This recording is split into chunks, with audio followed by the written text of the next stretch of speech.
Little লিও তার পুরনো tiffin box নিয়ে স্কুলে হাঁটছে। বক্সটা খালি বলে হালকা লাগছে।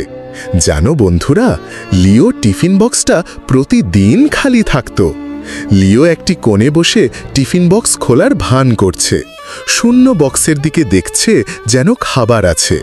অন্য বাচ্চারা তাদের খাবার খাচ্ছে। কিছু বাচ্চা লিওর দিকে তাকিয়ে ফিসফিস করছে। স্কুলে সে ভান করত যেন সে খাচ্ছে।